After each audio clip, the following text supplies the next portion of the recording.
Hallelujah, praise the Lord. सभी भाई बहनों को जय मसीह की। पिता परमेश्वर का धन्यवाद हो, प्रभु यीशु मसीह की स्तुति हो।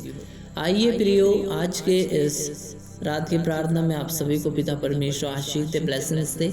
ऐसे हम पिता परमेश्वर से प्रार्थना करते हैं। प्यारे भाई और बहनों, आज का यह सुंदर सा समय हमें पिता परमेश्वर ने दिया है। जैसे हम हर सुबह और रात की प्रार्थना में ज्वाइन होते हैं, वैसे ही पिता परमेश्वर ने आज के समय के लिए पिता परमेश्वर ने हमें यहाँ पर ज्वाइन किया है। उसके लिए प्रभु की तारीफ करेंगे। हालेलुया। प्रियो, मैं आपसे एक बात कहना चाहता हूँ। परमेश्वर का वचन आप निकालें।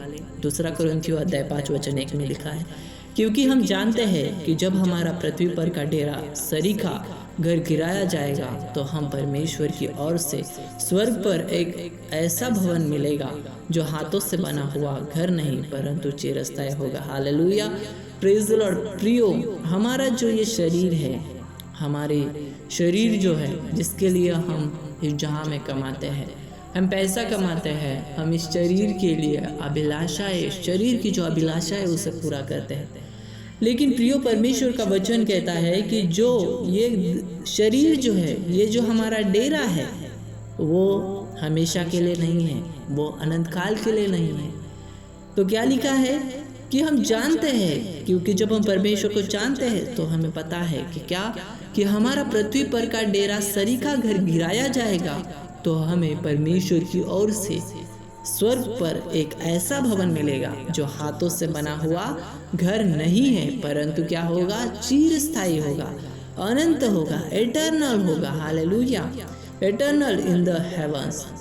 स्वर्ग में वो अनंत काल का चिरस्थायी स्वर्ग होगा और वो घर मिट्टी से बनाया नहीं होगा, वो हाथों से बनाया नहीं होगा। इतना सुंदर होगा, उसकी कल्पना हम नहीं कर सकते।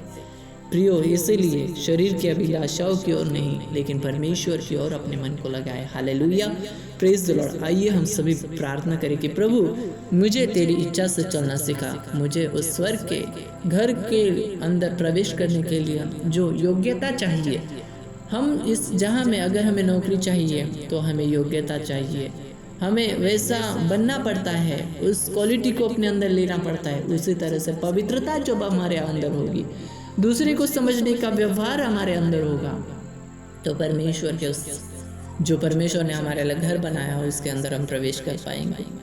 धन्यवाद प्यारे पिता परमेश्वर, जो भाई बहन यहाँ पर ज्वाइन हुआ है मेरे खुदा। पिता परमेश्वर, इन सबों के लिए प्रार्थना करता हूँ मेरे खुदाबंद। पिता परमेश्वर, आज जैसा हमने आपके वचन में पढ़ा कि हमारे लिए आपने घर बनाया हुआ है वो, और वो चिरस्थायी है। इस संसार के घर से ऐसा नहीं है। इस संसार के घर को तो मिट्टी और रेत से बनाया जाता है, लेकिन पिता परमेश्वर जो सीमेंट से बनाया जाता है, लेकिन पिता परमेश्वर जो आपने घर बनाया हुआ है अनंत काल के लिए चिरस्थायी रहता है। मेरे खुदाबंद, उस घर के लिए हमें तैयार बनाना मेरे पिता। प्रभु, सारे बंधनों को तोड़ दीजिए, आज़ादी दीजिए। और आज की प्रार्थना में हम सभी भाई बहनों को मेरे पिता परमेश्वर पर ज्वाइन होने का मौका दिया, बंधनों से मेरे पिता परमेश्वर छुटकारा दिया। आज की रात की प्रार्थना को सुना मेरे पिता परमेश्वर, और छुटकारे को हम प्राप्त कर चुके, आज़ादी को हम प्राप्त कर चुके, विश्वास करते हैं। सारे बंधन तोड़ दीजिए, आज़ादी दीजिए, छुटकारा दीजिए। और मेरे पिता हर भाई बहन को इसी तरह से प्रेयर में बढ़ने के लिए मदद और सहायता कीजिए। प्यारे प्रभु जी, छोटी सी प्रार्थना को, विनती को आपने सुना, सभी भाई बहनों को आशीषित किया, उसके लिए धन्यवाद करता हूँ। यीशु मसीहा के सामर्थी नाम से मांगते हैं, आमीन।